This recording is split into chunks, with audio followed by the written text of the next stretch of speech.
প্রিয় এসএসসি শিক্ষার্থীরা, আজকে তোমাদেরকে দাখিল পরীক্ষা 2019 সালে আসা সেট ফাংশনের একটি ম্যাথ সলভ করাবো। তো ক নম্বর প্রশ্ন দেখো, পি অফ এক্স নির্ণয় করতে বলছে। তো পি অফ এক্স যেহেতু নির্ণয় করতে বলছে, তাহলে আমরা এক্স এর মানটা উদ্দীপক থেকে দেওয়া আছে দিয়ে দেখে দেখে লিখে ফেলবো।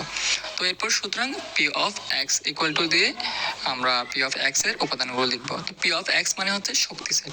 শক্তি সেটগুলো লেখার নিয়ম হচ্ছে, এই যে এক্স এর উপাদান যেগুলো আছে ওইগুলোকে জাস্ট ভেঙে ভেঙে লেখা, আর কিছুই না। ভেঙে ভেঙে কিভাবে লিখবা? প্রথমে ওইটাকে ভেঙে ভেঙে একটা একটা করে লিখবা, এরপর দুইটা দুইটা করে লিখবা, এরপর সবিশেষ তিনোটা একসাথে লিখে একটা নাল সেট দিবা, আর কোনো কাজই নেই। তো আমরা দেখো, প্রথমে 4, 5, 6 আলাদা লিখলাম, তারপর 4, 5, 4, 6, 5, 6 দুইটা দুইটা আলাদা করে লিখলাম, তারপর সবিশেষ 4, 5, 6 দিয়ে নাল দিয়ে দুদিকে বন্ধনী দিয়ে আবদ্ধ করে দিলাম। একটা জিনিস অবশ্যই খেয়াল রাখবা, ব্র্যাকেটের মাঝখানে কমাগুলো যাতে ঠিকঠাক দেওয়া হয়, নাহলে ওই উত্তর ভুল হবে। আচ্ছা, এবার খ নম্বর প্রশ্নতে আসি। খ নম্বর প্রশ্ন আমাদেরকে দেখাও যে বলছে, দেখাও যে প্রমাণ করো যে। এগুলো বললে আমরা সবসময় বাম পক্ষ দিয়ে লেখা শুরু করব। বাম পক্ষ মানে সমানের আগের অংশ, ডান পক্ষ মানে সমানের পরের অংশ। তো দেখো, বাম পক্ষের মধ্যে কাজ দুইটা, একটা ইন্টারসেকশনের কাজ আর একটা ক্রসের কাজ। তো আমরা দুইটা কাজ একসাথে করতে পারবো না সেট ফাংশনে। প্রথমে একটা করব, তারপর দুইটা একসাথে করব। তো একটা কোনটা আগে করব? যেহেতু ব্র্যাকেটের অংশটা আছে, তাহলে ব্র্যাকেটের কাজটা আগে করব। তো আমরা দেখো এখানে এক্স ওয়াই জেড তিনটা সেটের কাজ আছে। তো আমরা দেখে দেখে উদ্দীপক থেকে এক্স এর মান, ওয়াই এর মান, জেড এর মানগুলো প্রথমে দেখে দেখে বসিয়ে দেব। এরপর আমরা বাম পক্ষের প্রথম অংশের কাজ করব। প্রথম অংশের কাজ যেহেতু করব, এখন দিয়ে আমরা কাজটা করতে পারি। আর পুরো অংশ লিখলে তখন বাম পক্ষ দিয়ে লিখবো। তো দেখি, এখানে লেখা আছে এক্স ইন্টারসেকশন ওয়াই। আমাদের চিহ্নটা একটু খেয়াল রাখবো, এটা হচ্ছে ইন্টারসেকশন। তো আমরা এখন দিয়ে এক্স ইন্টারসেকশন ওয়াই লিখলাম। এখন জাস্ট এক্স এর জায়গায় এক্স এর মানগুলো বসিয়ে দিব, ইন্টারসেকশন বসিয়ে ওয়াই এর জায়গায় ওয়াই এর মানগুলো বসিয়ে দেবো। দেখো, এক্স এর মান হচ্ছে 4, 5, 6।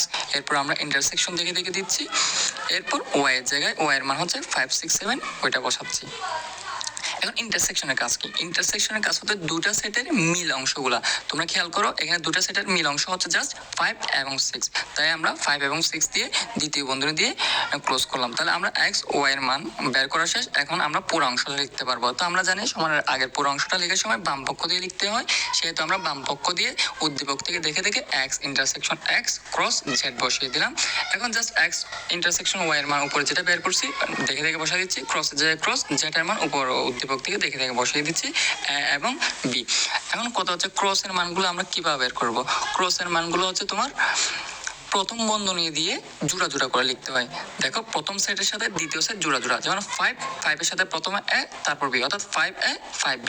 এরপর 6 আছে, 6 এর সাথেও সেম 6A 6B। প্রথম বন্ধনী দিয়ে লেখাটা একটু মনে রাখবা, ক্রসের মানগুলো সবসময় প্রথম বন্ধনী দিয়ে লিখতে হয়। তাহলে আমরা লিখতেছি 5 এর সাথে এ, 5 এর সাথে বি, 6 এর সাথে এ, 6 এর সাথে বি। প্রত্যেকটা লেখার সময় আমরা কমা ইউজ করতেছি এবং সবিশেষ দ্বিতীয় বন্ধনী দিয়ে শেষ করে প্রত্যেকটা ব্র্যাকেটের মাঝখানে আমরা কমা ইউজ করবো। তাহলে আমাদের বাম পক্ষের কাজ শেষ। এখন হচ্ছে আমাদের ডান পক্ষের কাজ। তোমরা খেয়াল করো, ডান পক্ষের মধ্যে ক্রসের কাজ দুইটা, ইন্টারসেকশনের কাজ একটা। তো আমরা জানি তিনটা কাজ একসাথে করতে পারবো না, আমরা একটা একটা করে করতে হবে।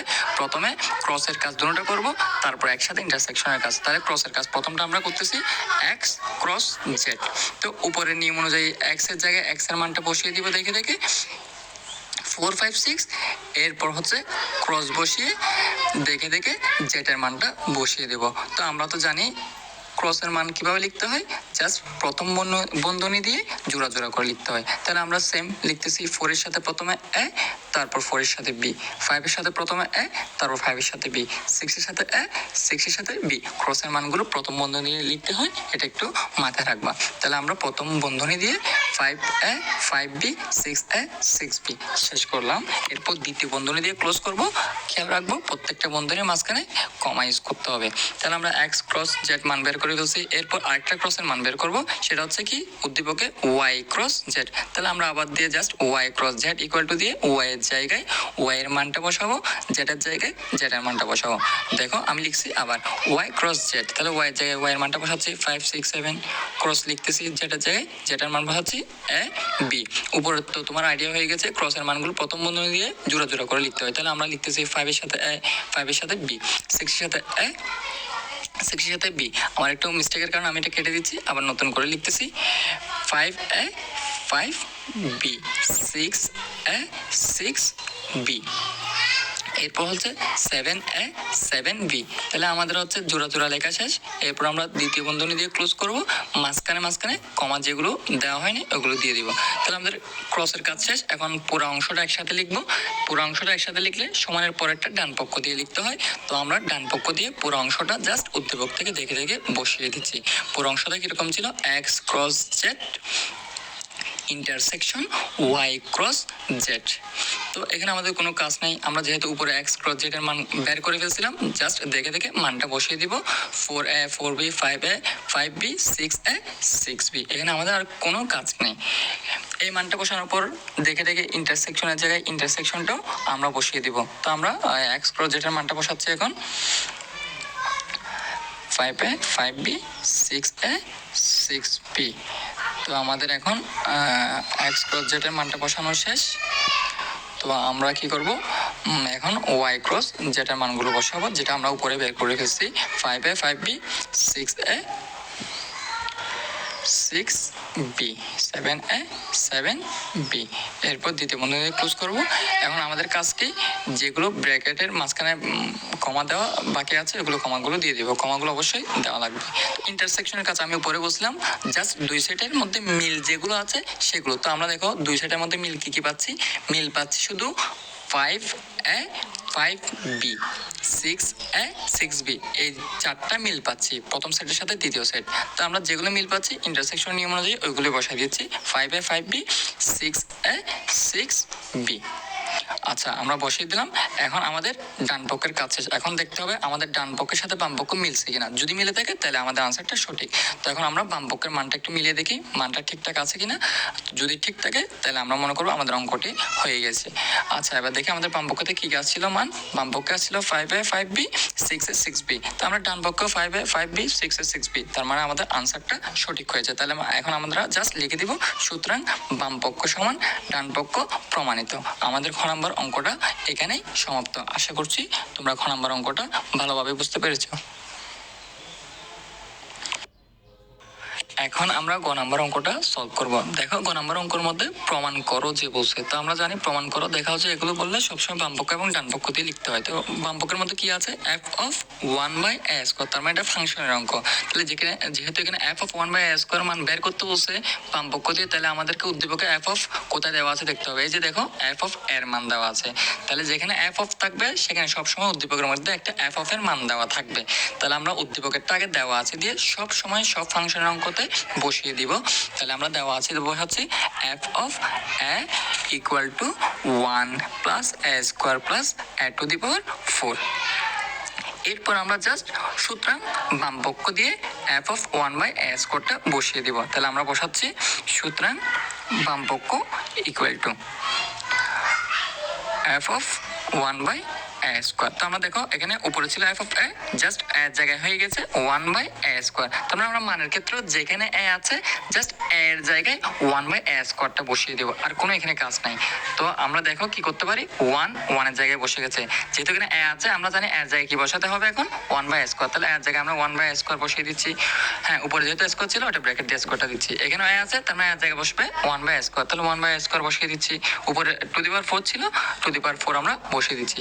নিচেও আছে তাহলে নিচেও 1/a স্কোয়ার বসবে, তার উপরে স্কোয়ার ছিল উপরে ব্র্যাকেট দিয়ে বসিয়ে দেবো। এরপরে কাজ হচ্ছে স্কোয়ার গুলো ঠিকঠাক করা। তাহলে 1 এর উপর তো কিছু নাই, তাহলে 1টা দেখে দেখে বসিয়ে দেবো। তারপর এখানে 1/a স্কোয়ার, তার মানে 1 এর উপরে স্কোয়ার, এর স্কোয়ারের উপর স্কোয়ার, তো 1 এর উপর স্কোয়ার থাকলে 1, তাহলে 1 বসিয়ে দিব।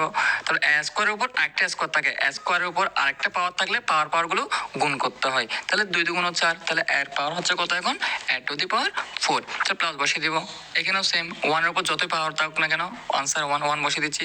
এখন এর উপর স্কোয়ার আছে, এর উপর আবার পাওয়ারের উপর আবার উপরে পাওয়ার থাকলে পাওয়ার দুটো কি করতে হয়, গুণ করতে হয়। তাহলে গুণ করতেছি 4 2 গুণ 8, তাহলে এ টু দি পাওয়ার 8। নিচেও সেম 1 এর উপর পাওয়ার স্কোয়ার আছে মানে 1 স্কোয়ারের উপর আবার স্কোয়ার, তার মানে গুণ হবে 2 2 গুণ 4 এ টু দি পাওয়ার 4। ঠিক আছে, আশা করছি বুঝতে পারছো। এরপর লাইনে কি করব, ডিভাইড চিহ্নটা বসিয়ে দিব। নিচে যেহেতু কাজ নাই নিচেরটা দেখে দেখে বসিয়ে দেবো। উপরের কাজ কি কাজ, উপরে দেখো দুটা ভগ্নাংশ, মাঝখানে আছে যোগ চিহ্ন। তো ভগ্নাংশের সময় যোগ চিহ্ন থাকলে বিয়োগ চিহ্ন থাকলে আমরা জানি লসাগু করতে হয়, তাহলে লসাগু করতেছি। লসাগুর কি কাজ, লসাগু করতে হয় নিচের গুলা দিয়ে। তো 1 এর নিচে তো কিছু নাই, তার মানে এটা ভাবার দরকার নাই। এখানে আই ফর 8, তার মানে লসাগু হয় বড়টা, তাহলে 8 হয়েছে। আমরা খেয়াল রাখবো উপরটা বসানোর ক্ষেত্রে যদি শুধু 1 থাকে, নিচে কিছু না থাকে, জাস্ট লসাগুটাই বসিয়ে দিতে হয়। আর নিচে কিছু থাকলে নিচেরটা দিয়ে ভাগ, উপরটা দিয়ে গুণ। তাহলে A4 কে লসাগু দ্বারা ভাগ করো, কি পাচ্ছি? A4 কে 8 দ্বারা ভাগ করলে A4। তো এখন A4 কে উপরটা দিয়ে গুণ করবো A to the power 4। অর্থাৎ সহজ নিয়ম হচ্ছে লসাগুর উপরটা বসানোর ক্ষেত্রে নিচেরটা দিয়ে ভাগ, উপরটা দিয়ে গুণ। তো এখন দেখো আবার সেম নিচেরটা দিয়ে ভাগ করো, 8 কে 8 দ্বারা ভাগ করলে হচ্ছে 1, 1 কে 1 দিয়ে গুণ করলে 1 কে 1। একটা নিয়ম মনে রাখবে, জাস্ট নিচেরটা দিয়ে ভাগ, উপরটা দিয়ে গুণ। এই থিওরিটা মনে রাখলে ইজিলি লসাগু করতে পারবা। এখন দেখো দুইটা ভগ্নাংশ থাকলে আমরা কি করি? উপরের ভগ্নাংশটা লিখি, তারপর মাঝখানে ডিভাইড চিহ্নের পরিবর্তে একটা গুণ চিহ্ন দিই, নিচের ভগ্নাংশটা উল্টে দিই। এটা হচ্ছে নিয়ম।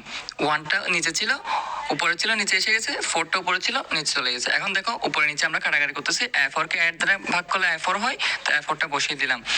তারপর উপরে আর বাকি আছে A8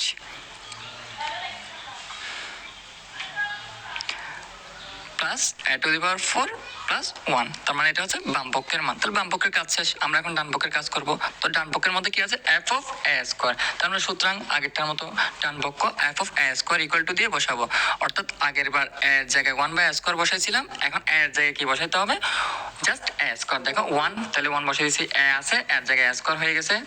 যেটা উপরে স্কয়ার ছিল সেটা বসিয়ে দিয়েছি, এর জায়গায় a স্কয়ার বসিয়ে দিয়েছি, যেটা উপরে 4 ছিল সেটাও বসিয়ে দিয়েছি। এখানেও সেম, এর জায়গায় স্কয়ার, উপরে স্কয়ারটা আবার বসিয়ে দিয়েছি। এখন স্কয়ারগুলো ঠিক করতে হবে। আমরা জানি পাওয়ারের উপর আবার পাওয়ার থাকলে পাওয়ারগুলো কি করতে হয়? গুণ করতে হয়। তাহলে 2 × 4 A to the power 4। পাওয়ারের উপর আবার পাওয়ার থাকলে গুণ করতে হয়। তাহলে 4 × 8 A to the power 8। Same এখানে 2 × 4 A to the power 4। এখন দেখো ডান পক্ষের কাজ শেষ। তাহলে আমরা এখন কি করব? জাস্ট এই সাজিয়ে লিখবার কোনো কাজ নাই। আমাদের বাম পক্ষের সাজানো দরকার ছিল, বাম পক্ষে যেহেতু সাজিয়ে নাই, তাহলে আমরা বাম পক্ষ অনুযায়ী ডান পক্ষের সাজিয়ে লিখতেছি। 8 আগে লিখছি, 1টা পরে লিখছি। এখন দেখো বাম পক্ষের সাথে ডান পক্ষ মিলে গেছে, তার মানে আমরা বুঝতে পারতেছি আমাদের অঙ্কটা সঠিক হয়েছে। তাহলে আমরা লিখতে পারি সুতরাং বাম পক্ষ সমান ডান পক্ষ প্রমাণিত। আশা করছি তোমরা এই অঙ্কটা ভালোভাবে বুঝতে পারছো। যদি